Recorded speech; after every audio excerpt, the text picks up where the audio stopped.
News కి స్వాగతం. నేను సుధా. బులెటిన్ల ముందుగా హెడ్లైన్స్. దేశంలోని ప్రతి పారిశ్రామికవేత్త ఏపీలో ఒక పరిశ్రమైనా పెట్టాలి. సిఐఐ వార్షిక సదస్సులో సీఎం చంద్రబాబు పిలుపు.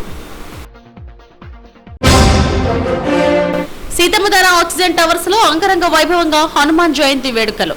పూజ హోమాది కార్యక్రమాల్లో తరించిన భక్తజనం. 10,000 లంచం తీసుకుంటూ ఏసీబీకి చిక్కిన Samarlakota municipal DE Sasidhar. Arrest చేసి కోర్టుకు హాజరుపరుస్తామన్న ఏసీబీ అధికారులు. ఈ నెల 29న సింహాచలం దేవస్థానంలో స్వాతి నక్షత్ర హోమం. ముందుగా ఆన్లైన్లో టికెట్లు బుక్ చేసుకోవాలన్న ఈవో వెంకట్రావు. దేశంలో ఒక్కో పారిశ్రామికవేత్త ఏపీలో ఒకటైనా పరిశ్రమ ఏర్పాటు చేయాలని ముఖ్యమంత్రి చంద్రబాబు కోరారు. సిఐఐ వార్షిక సదస్సులో ఆయన మాట్లాడారు. 23 నెలల్లో 23 లక్షల కోట్ల పెట్టుబడులు ఆకర్షించామని ఆయన వెల్లడించారు. ఢిల్లీలో సిఐఐ వార్షిక సదస్సును ఘనంగా నిర్వహించారు.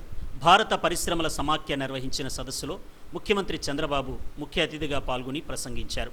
ఈ సందర్భంగా ఏఐ గవర్నెన్స్, డిజిటల్ లీడర్షిప్ తదితర అంశాలలో భారత పారిశ్రామికవేత్తలకు సహకారం అందించేందుకు పలు ఒప్పందాలు చేసుకున్నారు. CII, national university of Singapore మధ్య అవగాహన ఒప్పందాలను సీఎం చంద్రబాబు సమక్షంలో చేసుకున్నారు. CII director general Chandrajit Banerjee, ఎస్యుఎస్ సిఇఓ చాన్ మెంగ్లు ఒప్పంద పత్రాలను పరస్పరం మార్చుకున్నారు. సిఐఐ జాతీయ అధ్యక్షుడు రాజ్ మెవానీ, ఉపాధ్యక్షులు సుచిత్రా ఎల్లా, భారత్లో సింగపూర్ హై కమిషనర్ సైమెన్ వాంగ్లు పాల్గొన్నారు.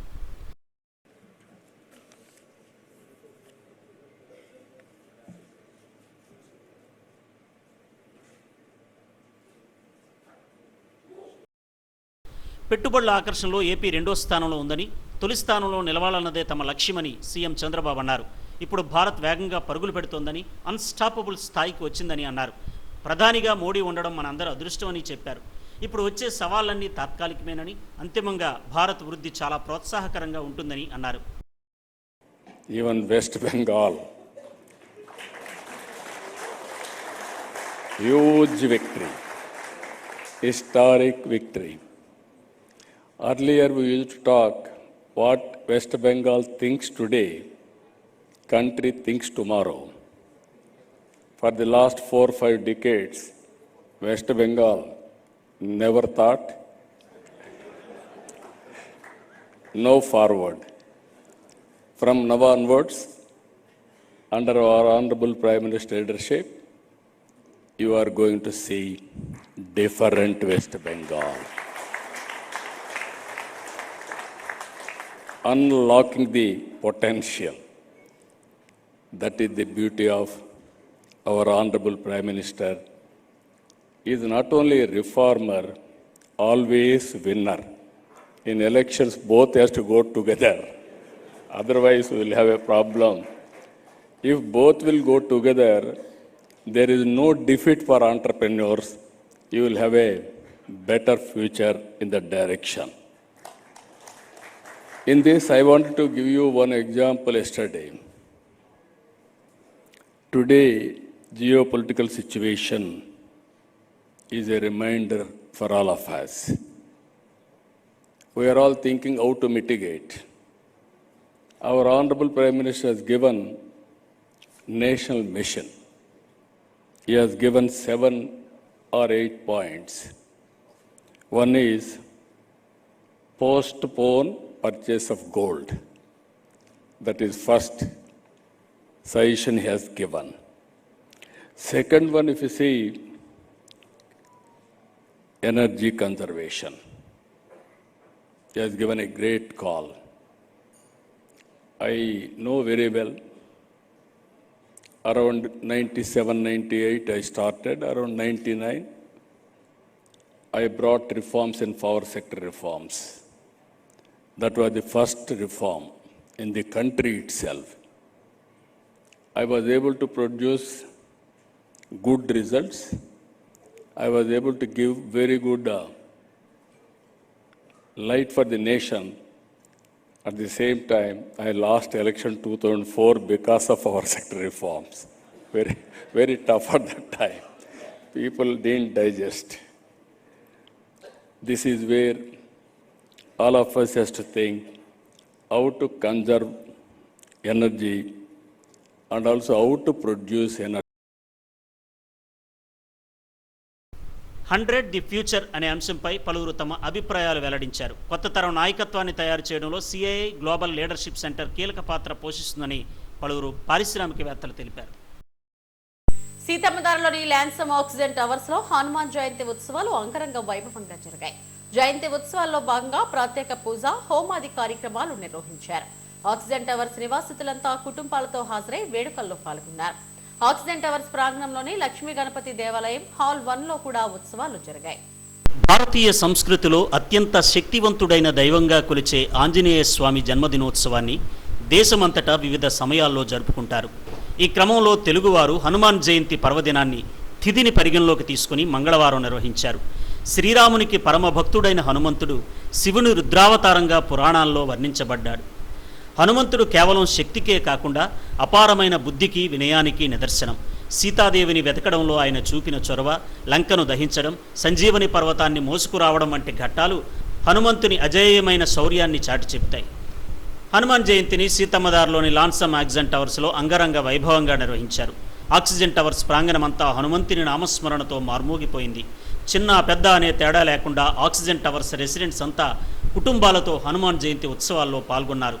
Oxygen towers management committee, temple కమిటీల ఆధ్వర్యంలో నిర్వహించిన వేడుకల్లో భాగంగా తొలుత లక్ష్మీ గణపతి దేవాలయంలో, అనంతరం హాల్ 1లో పూజాధికారులు నిర్వహించారు. లక్ష్మీ గణపతి అభిషేకం, అలంకరణ, హనుమాన్ మూలమంత్రంతో శ్రీ మన్వుసూక్త హోమం జరిగింది. అనంతరం హనుమంతునికి పంచామృతాభిషేకం, అలంకరణ నిర్వహించారు. స్వామివారికి సహస్రనామ తమలపాకు సింధూరార్చన జరిపారు. వడమాల పూజ, మహానైవేద్యం, మంగళహారతులు వైభవంగా జరిగాయి. వేద మంత్రాలు, మంగళ వాయిద్యాల నడుమ హనుమాన్ జయంతి వేడుకలను శాస్త్రోక్తంగా నిర్వహించారు. సాయంత్రం అంతా కలిసి హనుమాన్ చాలీసా పారాయణం చేశారు.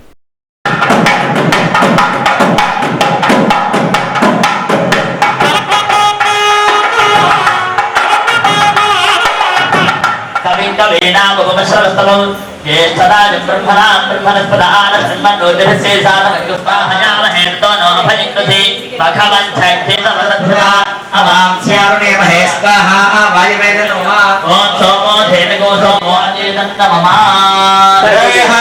కి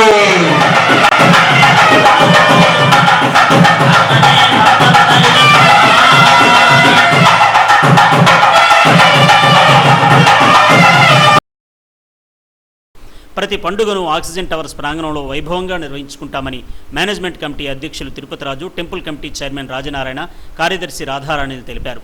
హనుమాన్ జయంతి ఉత్సవాలను గత ఏడాదే ప్రారంభించామని, ఈ ఏడాది మరింత వైభవంగా నిర్వహించుకున్నామని చెప్పారు. హనుమాన్ కృపా ప్రజలందరిపై ఉండాలని ఆకాంక్షించారు. హనుమాన్ జయంతి విశిష్టతను వేద పండితులు కుమారస్వామి వివరించారు. ప్రతి ఫెస్టివల్ కూడా ఘనంగా ఇక్కడ జరుపుకుంటాం. ఈ రోజున హనుమాన్ జయంతి సెలబ్రేట్ చేసుకుంటున్నాం. Hanuman Jayanti last year start చేసాం. మరి అప్పటి నుంచి కూడా ఈ సెకండ్ ఇయర్ హనుమాన్ జయంతి ఇక్కడ జరుపుకుంటున్నాం. ఈ రోజుని హనుమాన్ జయంతి చేసుకోవడం అంటే హనుమంతుడిని గుర్తుంచుకోవడం. హనుమంతుడు బలంలో కానీ, మరి తెలివితేటల్లో కానీ, ఒబీడియన్స్లో కానీ, భక్తిలో కానీ అన్నిటిలోనూ ఆయన చూసి నేర్చుకోవాల్సిన విషయాలు ఎన్నో ఉన్నాయి. అవన్నీ గుర్తు చేసుకోవడానికి, మరి ఆ దేవుని ప్రార్థించి ఆయన ఆశీస్సులు పొందడానికి ఈ విధంగా మనం హనుమాన్ జయంతి జరుపుకుంటాం.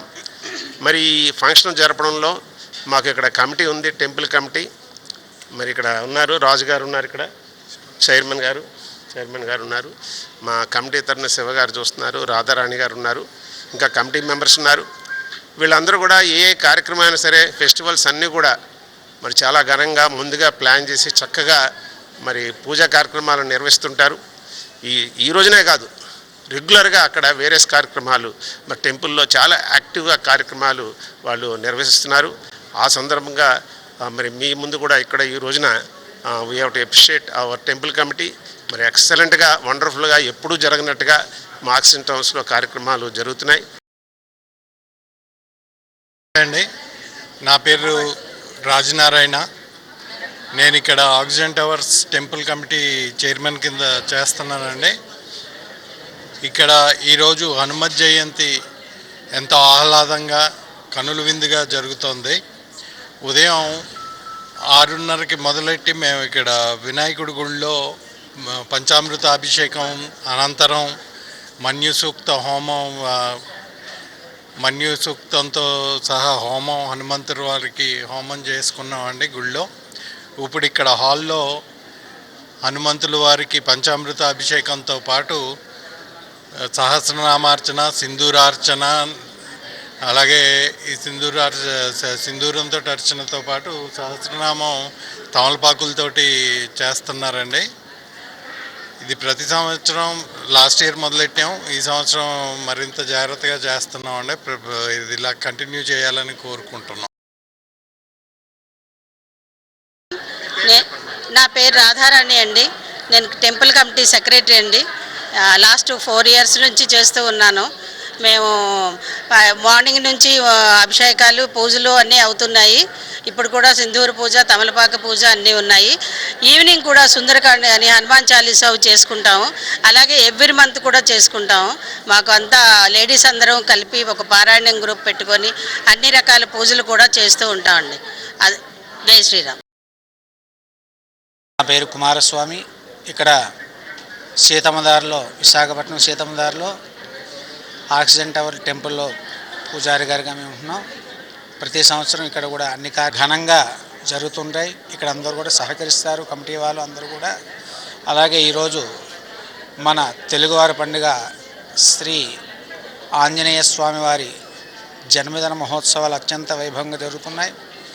ఈ మహోత్సవ కార్యక్రమంలో ఈరోజు ఉదయాన్నే 5 గంటల నుండి మా టెంపుల్లో లక్ష్మీ గణపతి స్వామివారికి పంచామృత అభిషేకం, అష్టోత్తర శతనామార్చన, తదనంతరం శ్రీ అభయాంజనేయ స్వామివారి పూజా కార్యక్రమ మహోత్సవం గణపతి పూజతో ప్రారంభమయ్యి శ్రీ స్వామివారి మన్యుసూక్త హోమం మూలమంత్రంతో హోమ కార్యక్రమం, తదనంతరం స్వామివారికి పంచామృత అభిషేకం, సహస్ర తమలపత్ర సింధూరార్చన, తదనంతరం వడమాల పూజ, తదనంతరం స్వామివారికి మంగళహారతి, అందరికీ తీర్థప్రసాదాలు ఇక్కడ ఈరోజు కార్యక్రమంతో ముగిస్తాం. కనుక ఈ కార్యక్రమంకి విశేషంగా అందరూ కూడా విశేషంగా వస్తారు. అలాగే మధ్యాహ్నం మహానైవేద్య కార్యక్రమం కూడా అందరికీ ప్రసాద భోజనం కూడా ఇక్కడ అందరికీ.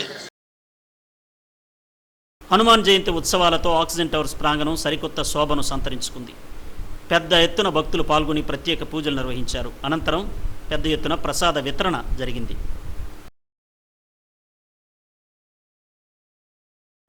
కంచరపాలెం జాతీయ రహదారి సూర్యానగర్ 2లో కొలువైన యోగ సిద్ధాంజనేయ స్వామి ఆలయంలో హనుమాన్ జయంతి ఉత్సవాలు ఘనంగా జరిగాయి. ఉత్సవాల సందర్భంగా వేద పండితులు ప్రత్యేక పూజాధికారులు నిర్వహించారు. సీతారాముల కళ్యాణాన్ని కమనీయంగా జరిపించారు. పరిసర ప్రాంతాల నుండి భక్తులు పెద్ద ఎత్తున తరలివచ్చి మూలమూర్తిగా ఉన్న యోగ సిద్ధాంజనేయ స్వామిని దర్శించుకుని తరించారు. హనుమాన్ జయంతి ఉత్సవం సందర్భంగా నిర్వహించిన మహా అన్నప్రసాద వితరణను ఉత్తర ఎమ్మెల్యే పెనుమత్స విష్ణుకుమార్ రాజు ప్రారంభించి భక్తులకు అన్నప్రసాదాన్ని వడ్డించారు. తొలుత స్వామిని దర్శించుకుని పూజలు చేశారు. హనుమాన్ జయంతి ఉత్సవాల సందర్భంగా 3 రోజులుగా పూజాధికారులు నిర్వహిస్తున్నామని వేద పండితులు శేషుస్వామి తెలిపారు. అభయ ప్రదాతగా ఉన్న ఆంజనేయ స్వామిని దర్శించుకోవడం ద్వారా సకల శుభాలు కలుగుతాయని చెప్పారు. ఈ కార్యక్రమంలో ఆలయ కమిటీ సభ్యులు, బీజేపీ నాయకురాలు శ్యామల దీపిక తదితరులు పాల్గొన్నారు. 3 రోజులుగా జరుగుతున్నాయి. ఇందులో భాగంగా శ్రీ పాంచరాత్ర ఆగమ విధానంలో యోగ సిద్ధాంజనేయ స్వామి వారికి విశేష ఉత్సవాలు జరిగాయి. ఈ సందర్భముగా స్వామికి నిన్నటి రోజు అష్టోత్తర శత కలశ స్నపన మహోత్సవం నిర్వహింపడం జరిగింది. ఆ తర్వాత స్వామివారు హనుమత్ జయంతిని పురస్కరించుకొని అభయప్రదాతయై వీరాసనాస్థితుడై ప్రసన్న వదనంతో విశేష అలంకారంతో మూలమూర్తి దర్శనమిస్తూ ఉన్నది శ్రీ యోగ సిద్ధాంజనేయ స్వామి. సూర్యానగర్ 2లో వేయించేసి ఉన్న ఈ స్వామి సన్నిధిలో ఇవాళ ఉదయాన్నే సుప్రభాత సేవా కార్యక్రమాలన్నీ జరిపి ఆరాధన జరిపి తదనంతరం భక్తులకు దర్శనం ఇవ్వడం జరిగింది.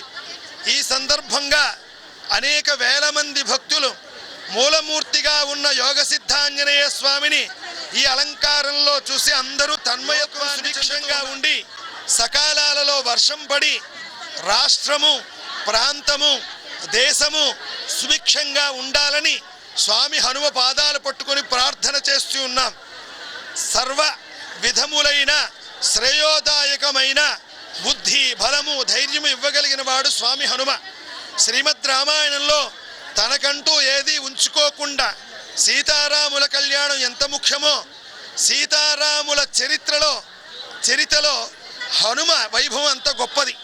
అట్లాంటి హనుమని వాళ్ళ ఆరాధన చేయటం వల్ల శారీరక రుగ్మతలు తొలగుతాయి, మానసిక వికాసము, మనోధైర్యాలు చేసి తనకంటూ ఏది ఉంచుకోకుండా లోకక్షేమమే తన క్షేమం అనుకున్న స్వామి హనుమ ఆరాధన చేసిన వాళ్ళకి సర్వశుభములు కలుగుతాయి అని అది ప్రమాణయుక్తంగా తీసుకొని యోగ సిద్ధాంజనేయ స్వామి సన్నిధిలో జరిగే సేవలు దేశం సుభిక్షంగా ఉంటూ ప్రాంతము, రాష్ట్రము, భక్తకోటి ముక్తులై జీవన్ముక్తులై తరించాలని ఈ సేవా కైంకర్యములు చేయడం జరిగింది. ఈ శ్రీ యోగ సిద్ధాంజనేయ స్వామి వారి సన్నిధిలో జరిగే సేవా కార్యక్రమాల్లో భాగంగా ప్రత్యేక ఆహ్వానం మేరకు ఈ క్షేత్రానికి విచ్చేసి స్వామి హనుమత్ వైభవాన్ని, సీతారాముల కళ్యాణాన్ని మాట్లాడి వ్యాఖ్యానం చేసే యోగ్యత కల్పించిన యోగ సిద్ధాంజనేయ స్వామి వారి నిర్వహణ కమిటీ వారు శ్రీమాన్ పెనుమత్స సుబ్బరాజు గారి ఆహ్వానం మేరకు వివిధ దేవాలయాల అర్చకులు కూడా వచ్చి సేవా కైంకర్యం చేస్తే వ్యాఖ్యానాది కార్యక్రమాలు చేసే అర్హత యోగ్యత ఇచ్చేందుకు నాకు ఇచ్చిన శ్రీ సీతారామచంద్ర ప్రభువుకి నమస్కారం చేసుకుంటూ శ్రీ శ్రీ శ్రీ వైభవ వెంకటేశ్వర స్వామి వారి దివ్యక్షేత్ర సన్నిధి అర్చక స్వామి అయిన శ్రీమాన్ గోపినంబాళ శేషాచార్య స్వామి. 10,000 లంచం తీసుకుంటూ ఒక అవినీతి అధికారి ఏసీబీకి రెడ్ హ్యాండెడ్ గా పట్టుబడ్డాడు. కాకినాడ జిల్లా సామర్లకోట మున్సిపల్ కార్యాలయంలో ఈ ఘటన జరిగింది. ఒక కాంట్రాక్టర్ దగ్గర నుంచి 10,000 లంచం తీసుకుంటూ డిఈ శశిధర్ ఏసీబీ అధికారులకు రెడ్ హ్యాండెడ్ గా పట్టుబడ్డాడు. డిఈ శశిధర్ ను అదుపులోకి తీసుకుని ఏసీబీ అధికారులు విచారిస్తున్నారు.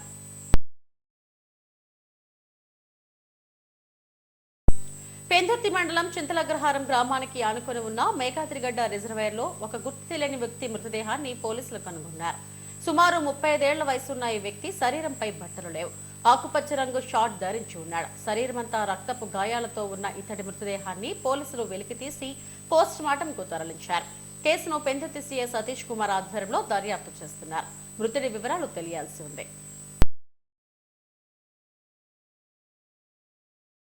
ఈ నెల 29వ తేదీన సింహాచలం వరాహలక్ష్మి నరసింహస్వామి ఆలయంలో స్వాతి హోమాన్ని నిర్వహిస్తున్నట్టు ఈవో వెంకట్రావు తెలిపారు. స్వామివారి జన్మ నక్షత్రం పర్వదినాన్ని పురస్కరించుకుని ఈ కార్యక్రమాన్ని వైభవోపేతంగా నిర్వహించడానికి అన్ని ఏర్పాట్లు చేశామన్నారు. ఈ హోమంలో పాల్గొనే భక్తుల గోత్రనామాలతో పూజలు జరిపించి అనంతరం ప్రసాదాలను పోస్టల్ ద్వారా పంపిస్తామని వెల్లడించారు. భక్తులు తమ టికెట్లను ఏపీ టెంపుల్స్ మనమిత్ర వాట్సాప్ ద్వారా ముందస్తుగా బుక్ చేసుకోవచ్చని వెల్లడించారు. ఈ నెల 27వ తేదీ సాయంత్రం 5 గంటల వరకు మాత్రమే ఈ టికెట్లు అందుబాటులో ఉంటాయని చెప్పారు. ఎన్నడూ లేని విధంగా ఈ ఏడాది స్వామివారి వార్షిక కళ్యాణ వేదికపై స్వాతి హోమాన్ని నిర్వహించనున్నామని తెలిపారు. అవకాశాన్ని కల్పించడానికి దేవస్థానం నిర్ణయించింది. ఈ టికెట్లన్నీ కూడా మనమిత్ర అలాగే ఆన్లైన్ ద్వారా కూడా బుక్ చేసుకునేటటువంటి అవకాశాన్ని కల్పించడం జరిగింది. కాబట్టి భక్తులు ఈ అవకాశాన్ని వినియోగించుకొని అతి విశిష్టమైనటువంటి ఈ స్వాతి హోమంలో పాల్గొనేటటువంటి అవకాశాన్ని భక్తులు వినియోగించవలసిందిగా కోరడమైంది. ఇది ఈ టికెట్లు పొందేటటువంటి అవకాశం ఈ నెల 27వ తారీఖు సాయంత్రంతో ముగుస్తుంది. కాబట్టి 27వ తారీఖు లోపుగానే భక్తులు ఈ ఆన్లైన్ ద్వారా కానీ లేదా వాట్సాప్ మనమిత్ర ద్వారా కానీ వాళ్ళు ఈ టికెట్లని పొందవలసిందిగా కోరుతున్నాం. ఈచ్ టికెట్ ధర ఎప్పటిలాగానే 2,500 రూపాయలు ఉంటుంది. దానికి ఆ రోజు స్వాతి హోమం అయిన తర్వాత వారికి దర్శనం అంతా స్వామివారి దర్శనంతో పాటు ప్రసాదాలు అన్నీ ఇవ్వటంతో పాటు వారికి స్వామివారి ప్రసాదం కూడా మధ్యాహ్నం భోజన రూపంలో కూడా అందజేయటం జరుగుతుంది.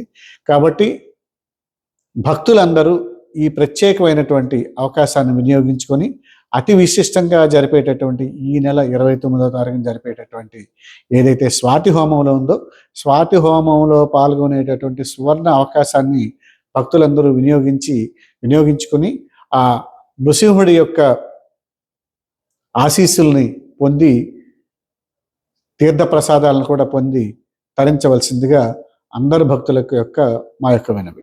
కేకే లైన్ లేకుండా సౌత్ కోస్ట్ రైల్వే జోన్ ను ప్రకటించడం దారుణమని పర్యావరణవేత్త బొలిశెట్టి సత్యనారాయణ ఆవేదన వ్యక్తం చేశారు. 60 ఏళ్లుగా విశాఖ ప్రాంతానికి ఆర్థిక వ్యవస్థకు కేకే లైన్ వెన్నెముకగా ఉందని చెప్పారు. విశాఖ డివిజన్ ఆదాయంలో సింహభాగం ఈ లైన్ నుంచే వస్తుందని వెల్లడించారు.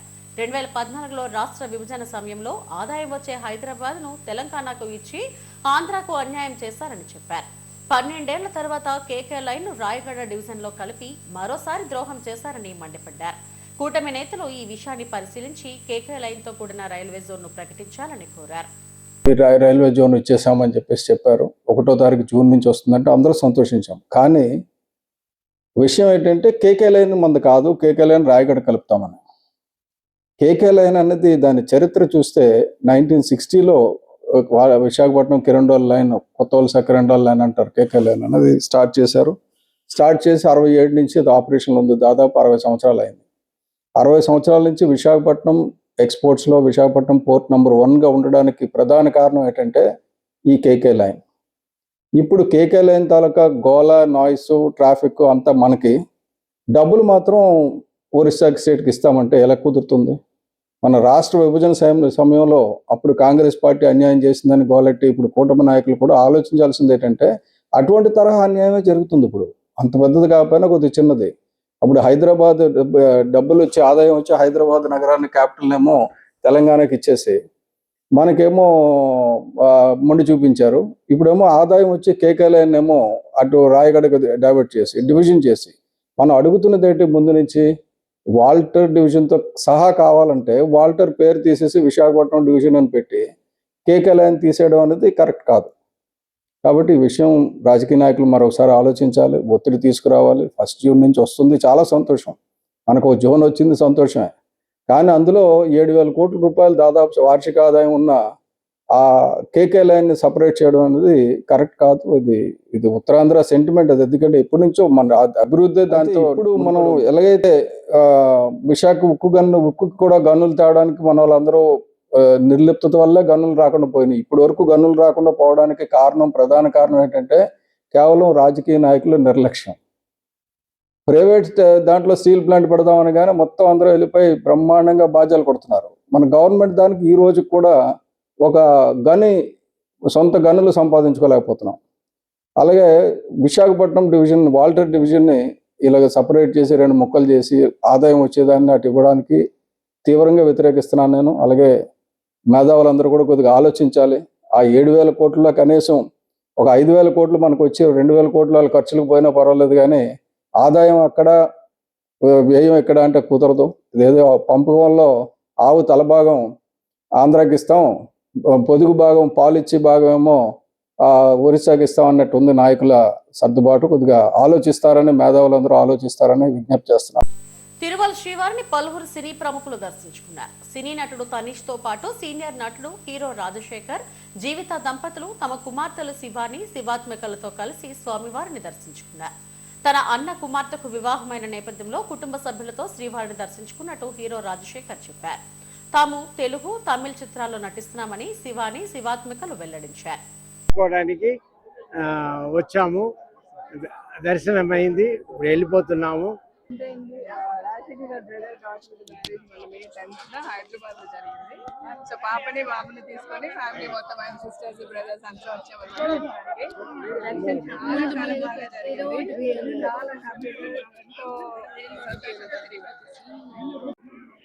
ఈ సంవత్సరం ఇద్దరికి తెలుగు సినిమాలు రిలీజ్ ఉన్నాయండి. ఇప్పుడు పేర్లు చెప్పలేము. చాలా బాగా జరిగింది దర్శనం. దర్శనానికి వచ్చామండి మొత్తం ఫ్యామిలీగా. నా కజిన్ సిస్టర్, డాడీ, రాజశేఖర్ గారి బ్రదర్ వాళ్ళ డాటర్ పెళ్ళైంది రీసెంట్ గా. అల్లుడిని తీసుకొని వచ్చాము. దర్శనం బాగా జరిగింది. ఇంకా సినిమాలకు వస్తే నాకు తెలుగులో మూవీ జరుగుతుంది, డాడీతో పాటు చేస్తున్నాను. ఇంకా శివాత్మిక వచ్చేసి తెలుగులో ఒక 4 సినిమాలు చేస్తుంది.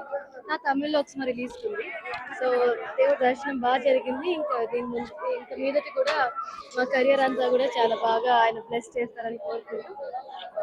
హనుమాన్ జయంతి వేడుకలు జీవీఎంసీ 76వ వార్డ్ పాలచెరువు శివాలయంలో వీహెచ్పీ ఆధ్వర్యంలో ఘనంగా నిర్వహించారు. వీహెచ్పీ సభ్యులు, వార్డు బీజేపీ అధ్యక్షుడు జిలకర్ర రమణ ముఖ్య అతిథిగా హాజరై ప్రత్యేక పూజలు చేశారు. హనుమాన్ జయంతి కార్యక్రమాన్ని నిర్వహించడం అందరికీ శుభదాయకమని ప్రధాన అర్చకులు వాసుదేవ శర్మ చెప్పారు. శుభాలు చేకూర్చే ఆంజనేయ స్వామిని పూజించడం వల్ల సుఖశాంతులు లభిస్తాయని చెప్పారు.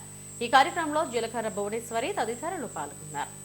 ఉదయం నుంచి కూడా సుప్రభాత సేవతో పాటు అభిషేక ప్రియుడు అర్చన ప్రియ హనుమాన్ ఆంజనేయ స్వామి వారికి తమాలార్చన, సింధూరార్చన, అభిషేక కార్యక్రమాలు ఉదయం నుంచి చేయడం జరుగుతున్నాయి. స్వామి ఆలయంలో ఎప్పుడు కూడా ఇక్కడ మనం ఈ యొక్క హనుమత్ జయంతి చేసుకుంటున్నాం. ఆ సందర్భంగా ఈరోజు ఇక్కడ చేసుకొని ఇంతమంది భక్తులు వచ్చి మన ఒక జయ ఆంజనేయ స్వామిని పూజించుకోవాలని విశ్వ హిందూ పరిషత్ కానీ బీజేపీ ఇక్కడ ఏంటంటే అందరే మన కమిటీ నుంచి కూడా ఇక్కడ ఏదైతే ఉందో ఎప్పుడు ఇక్కడ స్థాపించిన కానీ ఇక్కడ జరుగుతుంది. దీనికి ఈరోజు 76వ వార్డు బాలచెరువులో ఉన్న అభయాంజనేయ స్వామి యొక్క ఈరోజు జన్మదిన వేడుకలు, అలాగే ఈరోజు మన ఆలయ అర్చకులు వాసుదేవ్ శర్మ గారి ఆధ్వర్యంలో ఇక్కడ నిర్వహిస్తున్నారు. ఈ కార్యక్రమంలో మా వార్డు ప్రజలందరూ కూడా పాల్గొన్నారు. అందరికీ ఆంజనేయ స్వామి యొక్క ఆశీస్సులు ఉండాలని, అందరూ ఆరోగ్యాలతో ఉండాలని కోరుకుంటూ నోయిడా కార్మికులకు సంఘీభావంగా నేషనల్ డిమాండ్స్ డేను అఖిలపక్ష కార్మిక సంఘాలు నిర్వహించాయి. ఢిల్లీ సమీపంలోని నేషనల్ క్యాపిటల్ రీజియన్ పరిధిలో నోయిడా, గుర్గాం తదితర పారిశ్రామిక ప్రాంతాల్లో కార్మికులు చేస్తున్న యూపీ ప్రభుత్వం అత్యంత కిరాతకంగా నిర్బంధాలను ప్రయోగించింది. ప్రభుత్వ దమనకాండను తక్షణమే ఆపివేయాలని కోరుతూ కేంద్ర కార్మిక సంఘాలు నేషనల్ డిమాండ్స్ డేకు పిలుపునిచ్చారు. దీంట్లో భాగంగా జీవీఎంసీ గాంధీ విగ్రహం నుండి కార్మిక సంఘాలు నిరసన ప్రదర్శన నిర్వహించాయి. దేశంలో మోడీ సర్కార్ కార్మిక వ్యతిరేక విధానాలను అమలు చేస్తుంటే యూపీలో సీఎం యోగి ఆదిత్యనాథ్ కార్పొరేటర్ల ప్రయోజనాలే గొప్పగా భావిస్తున్నారని కార్మిక నాయకులు కుమార్, కనకారావులు మండిపడ్డారు. కార్మికులు పోరాటాలు చేస్తుంటే వారి సమస్యలను పరిష్కరించడం మానేసి నిర్బంధాన్ని ప్రయోగించడం కార్మికుల హక్కులను కాలరాయడమేనని మండిపడ్డారు. నిరసనలో కార్మిక నేతలు మన్మథరావు, సుబ్బారావు, కుమారమంగళం తదితరులు పాల్గొన్నారు. కార్మిక సంఘాలతో సంబంధం లేకుండా ఈ తీసుకొచ్చినటువంటి విధానాల వల్ల కార్మికులు నష్టపోతున్నారు విపరీతంగా.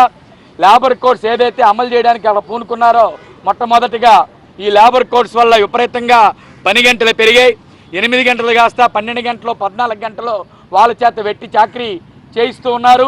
మరో పక్కన ఆదాయాలు పెరుగుతాయనుకుంటే ఇస్తున్న ఆదాయాలు, వస్తున్న జీతాలు తగ్గిపోయిన పరిస్థితి ఉంది.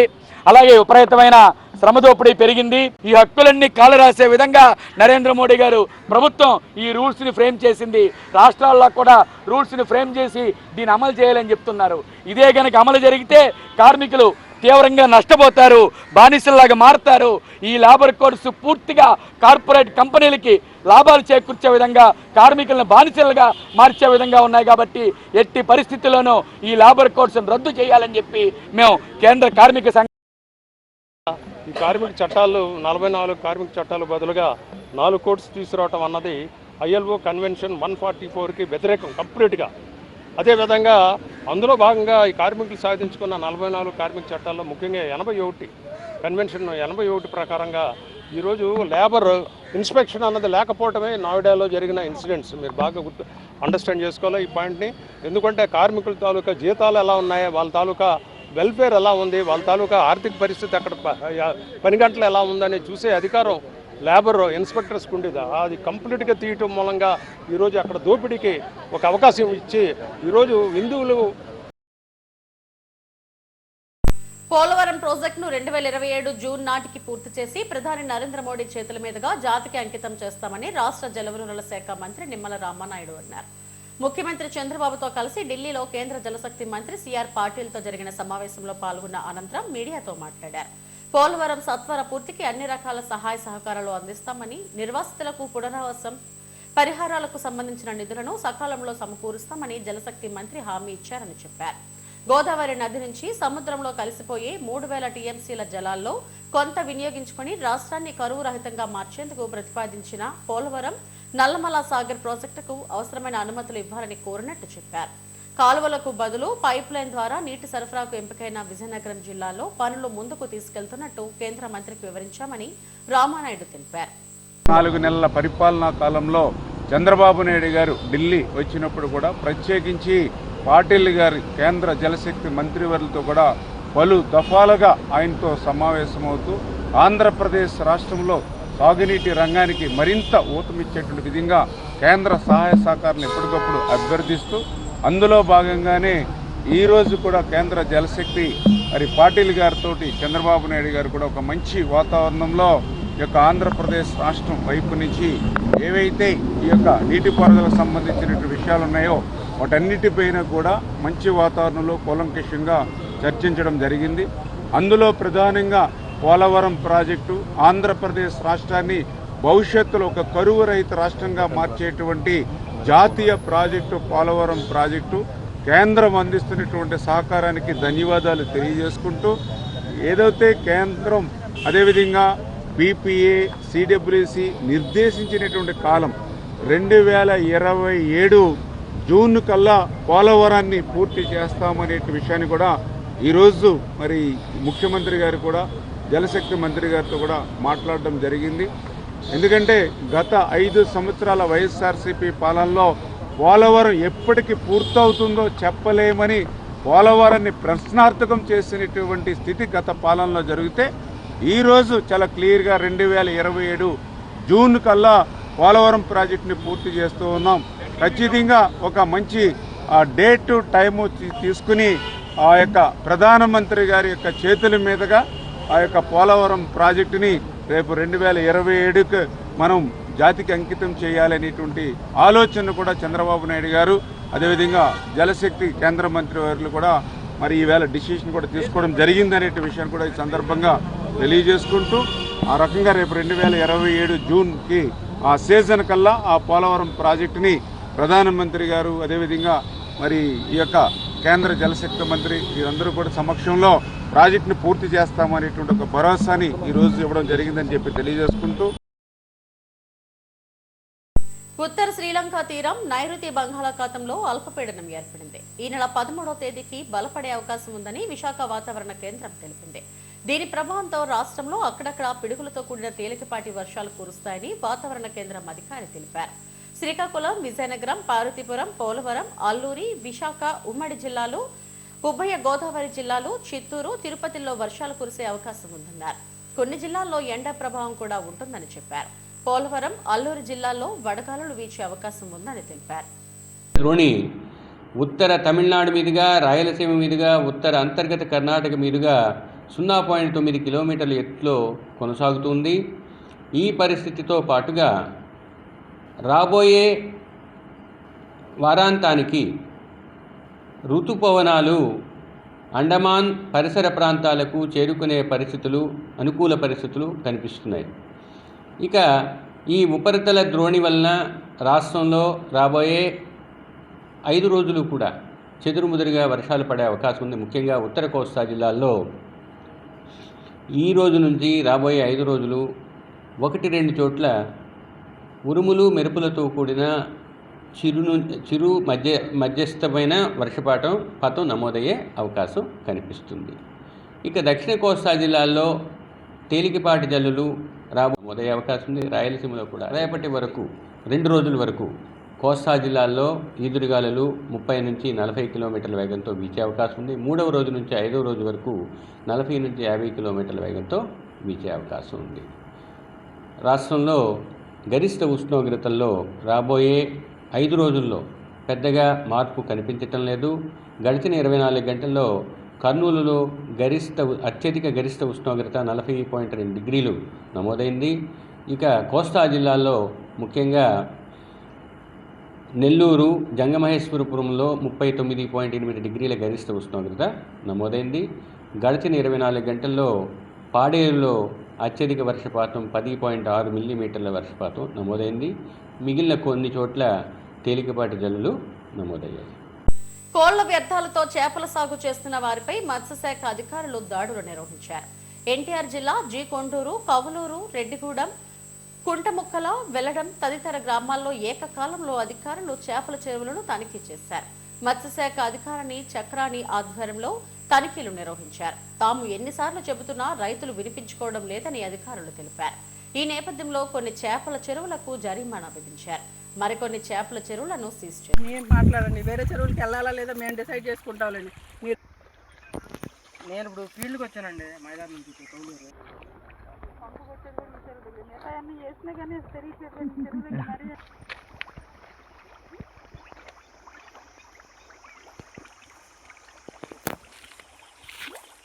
అల్లూరు జిల్లా అనంతగిరి మండలంలో హనుమాన్ జయంతి వేడుకలను ఘనంగా నిర్వహించారు. తైడాలోని రామచంద్ర ప్రసన్నాంజనేయ స్వామి ఆలయంలో హనుమాన్ జయంతి సందర్భంగా ప్రత్యేక పూజలు నిర్వహించారు. పంచామృత అభిషేకాలు చేశారు. ప్రత్యేక అలంకరణలతో స్వామివారు భక్తులకు దర్శనమిచ్చారు. అమూల్య ఫౌండేషన్ వ్యవస్థాపకులు రామచంద్రరావు ఆధ్వర్యంలో జరిగిన వేడుకల్లో అధిక సంఖ్యలో గిరిజనులు, రైల్వే ఉద్యోగులు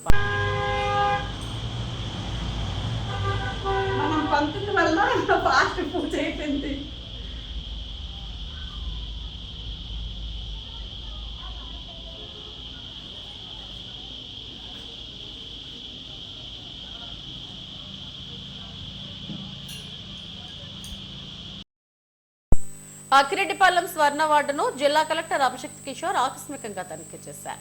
వార్డులో ప్రజలకు అందుతున్న సేవలు, పారిశుద్ధ నిర్వహణ, మౌలిక వసతుల పరిస్థితిని పరిశీలించారు. సిబ్బంది హాజరు, రికార్డుల నిర్వహణ, సేవల అమలు తీరుపై ఆరా తీశారు. ప్రజలకు మెరుగైన సేవలు అందించడంలో సమన్వయంతో పనిచేయాలని కలెక్టర్ సూచించారు.